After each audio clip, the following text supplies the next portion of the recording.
Yes, I mean, both these guys basically have pillows for hands, so I don't think anybody is going out. I was watching Media Day, and one of the first questions to Mackenzie Dern is, what is your workout routine for legs? So that's the seriousness that everybody is putting on this fight. But I think this fight, honestly, I think it's a good fight. I think Flip, so she was a minus 215. Dern was a plus 164. That's wild.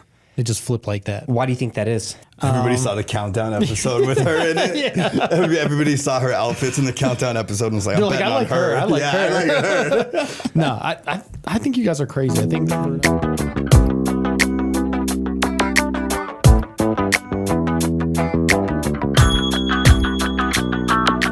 Welcome to the Denver Sports Betting Show UFC edition. This segment is brought to you by CD's Wings.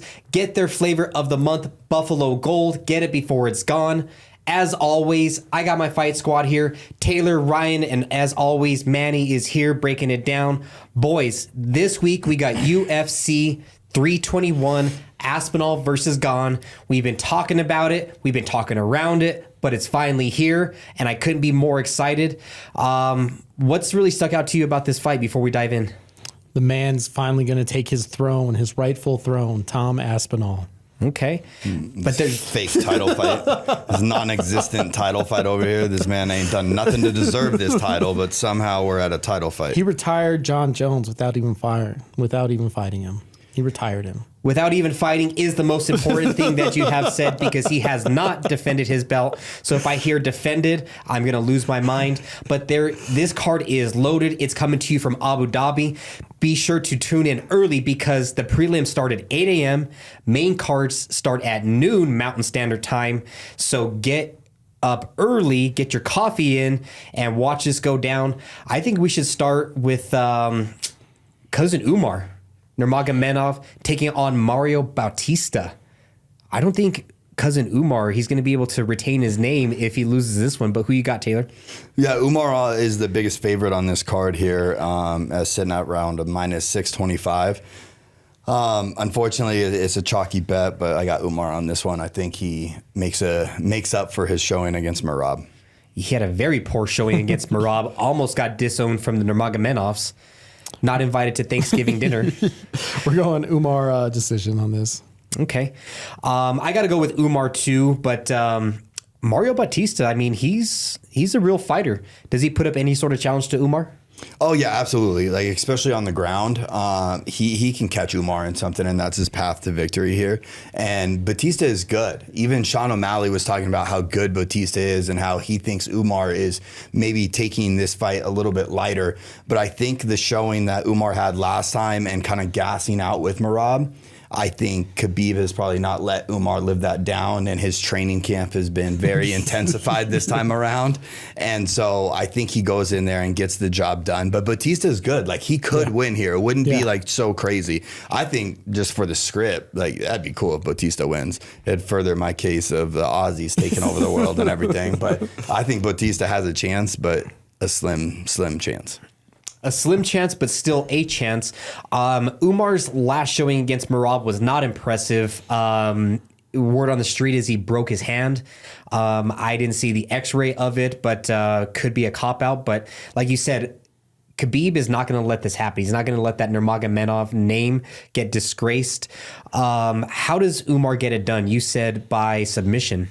No, by decision. By decision? You think it goes all the way to a decision? I do. I mean, does he have any responsibility to finish this one after his poor showing against Merab? He just needs to win. Like, he should. He needs to show his dominance again to get in that title contention, but he just needs that win. If he loses this, like, it's a slippery slope at that point. But I think he controls it, position. I just think overall he's just a more dominant fighter. Batista is dope, though. Batista, like you said, he could do this, but I think Umar knows like what this means if he loses this, and he's going to be focused because he should be right there in contention again. Umar needs to win this fight. You're right, but he also needs to make a statement, because if he just wins this by how Merab wins the fights, like that's why people aren't excited. But if he goes out here and makes a statement, I think he puts his name even higher and puts his stock even higher. But also, I think your bet is absolutely perfect. Neither of these guys got to finish. The last finish Umar had January of 2023, and Bautista's last finish was March of 2023. So I think the decision is on par there, but I think it would behoove Umar's career to go out here and make a statement and get the job done. Yes, I mean, both these guys basically have pillows for hands, so I don't think anybody is going out. They're both competent on the ground, so I don't really see any submission, so I really love your bet. But we've already have Merab and Petr Yan announced. There will obviously only be one victor from that. Sean O'Malley's still hanging there as the number 1 contender, but Umar is number 3 behind those guys. If Umar does win, does that put him in position for either a Merab championship fight or a Petr Yan championship fight? Yeah, I think the winner of this fight, especially if Bautista wins, he's going to skip everybody and fight Merab, because Merab's fought everybody. If Umar goes out here and makes a major statement, he's going to make himself known as he's valuable for the rematch here. But I think Petr Yan fighting Merab, I don't think Petr Yan necessarily deserves that rematch yet. Honestly, I think Umar probably deserves that rematch a little bit more than Petr Yan. But I think the winner of this could fight the winner of Merab and Petr Yan. I think you have to. Umar is going to jump the line, because if O'Malley's the number 1, like we've seen that. O'Malley still needs another fight or two. Yeah, because we've already seen that fight a couple times with him. So yeah, Umar, if he gets this done, even decision, I think he's next in line. Yeah, I agree. It'll be very interesting to see, and we'll be tuned in and we'll be breaking down that fight as well once it comes up at the end of the year. But moving right along, we have the fight nobody asked for and nobody's looking forward to. Mackenzie Dern taking on Virna Jandiroba. Mackenzie Dern can be had at -155, Virna at a +130. These two have already fought. It was a boring fight the first time. I'm expecting a boring fight the second time. But Taylor, tell me who wins. Dude, I just think the funny thing is I was watching Media Day, and there's a striking difference between these two fighters. And one of the first questions to Mackenzie Dern is, what is your leg routine? What is your workout routine for legs? So that's the seriousness that everybody is putting on this fight. But I think this fight, honestly, I think it's a good fight. I think it all happens on the ground. I think it's a great jiu-jitsu fight. So people that understand that or like that, I think they enjoy the fight, but majority of people don't. Like the casuals like Ryan over here. But my pick on this one is, my pick is Dern to win the fight. My bet is Virna to win by decision or Dern to win by submission, and that's -125. That's a dope bet. I do like that. I like that bet. So, but my pick is Dern. Okay, Taylor, Ryan, talk to me. Give me my girl Virna. I like, That is your girl. Yep. That's my girl. So I'm going with her. Like she's the last time they fought, she's got so much better since then. So I think she gets this one, but I still don't think it's going to be too exciting. It's going to be just on the ground, I mean, has she gotten so much better? She has. I'm going to have to go with Mackenzie Dern, just simply because Virna, she's old, 36 years old. Dern, they want her to be the face of the division. It's a vacated title, so that's the only reason that this is happening. I don't think either of them beat Zhang Weili. But I've said it many times on this show, the UFC is trying to spread out their champions, and this is just another example of that. The takedown it's going to happen. And I don't think Mackenzie is really going to be opposed to it. Her Brazilian jiu-jitsu is really top notch. Is there any way that Virna is going to be able to manage that ground game? Because I think Mackenzie's going to welcome it because she's able to manage it. I don't think Virna has a chance on the ground.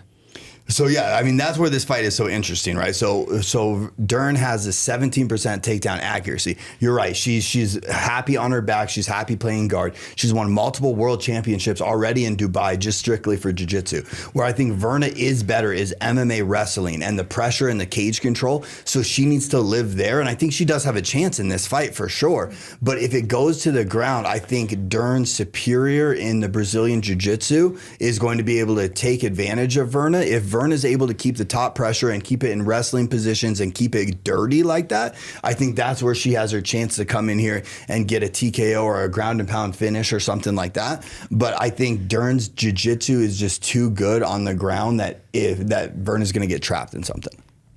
What's crazy is Virna, when this first came out, she was the heavy favorite. Yeah, the odds flipped, right? Yeah, it was flipped. So she was a minus 215.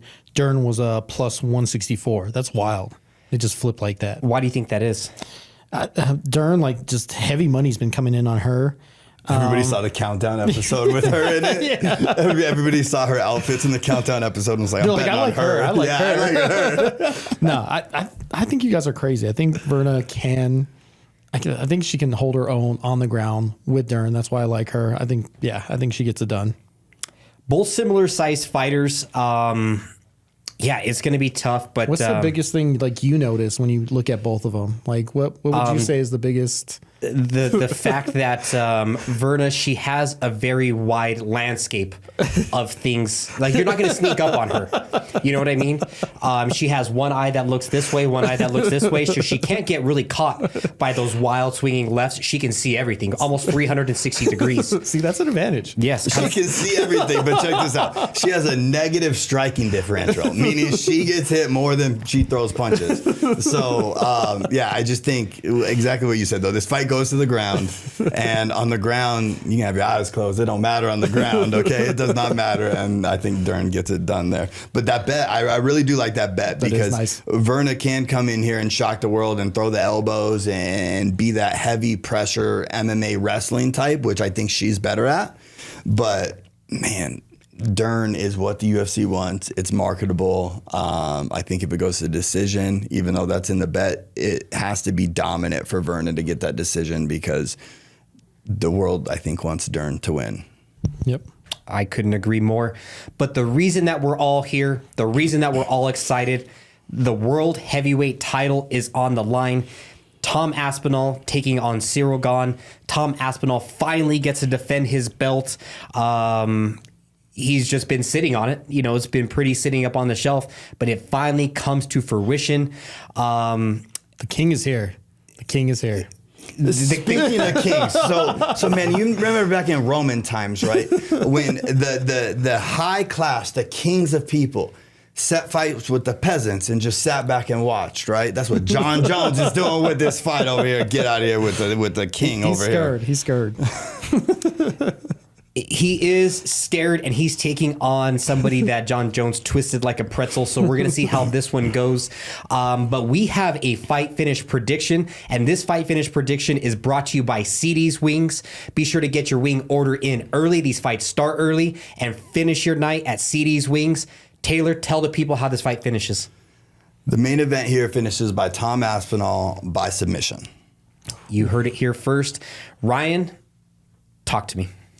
So the king takes his throne. He's going to show everyone while he is taking over in the heavyweight division.